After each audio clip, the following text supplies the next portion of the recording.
ركزوا معايا شوية. هيحصل إيه لو قعدت مع نرجسي أو نرجسية، أو قعدتي مع نرجسي أو قعدت مع نرجسية وقعدتوا مع ناس عشان تعملوا صلح؟ بص يا سيدي، هيحصل 4 حاجات. نمرة 1، هيتعدى على خطأ النرجسي والنرجسية، هم هيعدوا عليه كده مرور الكرام، وهيحصل تبرير، ومش هيحصل حتى اعتذار، ولو حصل اعتذار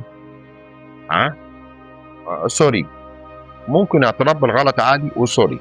ادي اول حاجه. نمره 2، كل اسرارك وكل اسرارك واسرار بيتكم، حتى اسرار اوضه النوم، الناس هتعرف، وتعرف وقتها انك مع ست او مع راجل نرجسي زباله او نرجسيه زباله لا يؤتمن.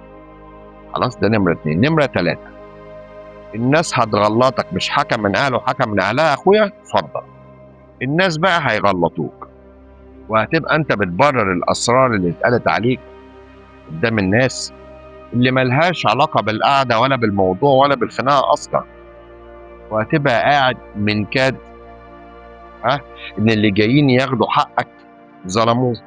نمره 4، لازم تعرف ان قعده الصلح معاهم بمثابه اقناعك انت واقناعك انت انك تسيب حقك، وانك تسيبي حقك، وتندبح قدام الناس، وتندبح قدام النرجسي والنرجسيه من قهرتك ومن قهرتك، وكذبهم عليك في وشك كده وعليكي كده في وشك ولا يهمك.